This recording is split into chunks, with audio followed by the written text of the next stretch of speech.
Hey guys, in this episode of Designy Bits, I wanted to take a look at Battle Chasers Nightwar and how they implemented their fishing mechanics. So to begin fishing in this game, you have to go up to a designated fishing spot and actually hit X to cast your reel, and then what happens is you're taken to a specially designed little mini game for fishing.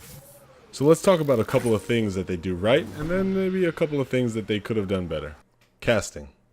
So what I like about the casting mechanic is it's very simple to understand even without reading instructions. You see a power gauge at the top of the screen that fills as your character gets ready to cast, and when you hit X to stop the power gauge, the amount of energy in the power gauge kind of directly corresponds to where your lure is supposed to land in the water. If your bar is all the way full, your lure is going to land towards the end of the pond. If your bar is all the way empty, it's going to land towards the beginning of the pond. And that actually is something that you care about because you can reduce the amount of time it will take for the fish to get to the lure, hopefully, by landing the lure close to the fish. So that's something that I actually appreciated about this game.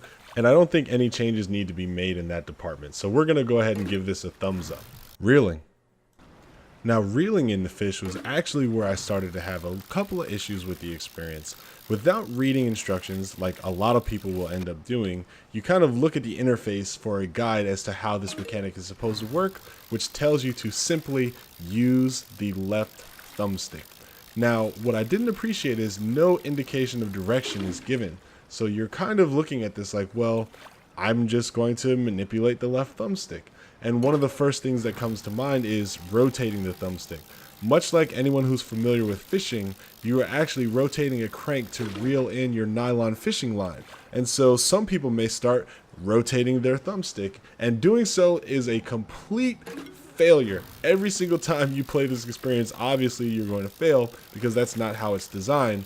But the user interface, I believe, does not indicate very well or very clearly or very directly or intuitively the action that you're supposed to take when using the left thumbstick. So how this mechanic is actually designed is you simply just need to pull it in the opposite direction of the fish. So although intuitively thinking, it's like, yeah, a rotate actually correlates to the action of reeling in a fish in real life. Doing it in this game, you're simply just going to press back on the control stick to bring the fish towards you. Now, I guess what's cool about that, though, is it helps save on controller wear because you're not going to be wriggling your thumbstick so violently trying to bring in this fish, especially considering you might be fishing many times in this game. So I can appreciate that. I think my only beef with this is I think they could have easily sold this mechanic completely with a small little addition. All they had to do was add an arrow to the user interface that tells you to pull in the left direction, not an arrow that says rotate, or not no arrow at all, which is what they currently have, but just say the left thumbstick and a left arrow would tell you everything you need to know to avoid frustration in fishing. The fishing mechanic is so brilliantly done in every other way. I'm very fascinated by the inclusion in this game. I really loved it, but I think the only beef that I had with this is that it doesn't communicate as well as it could.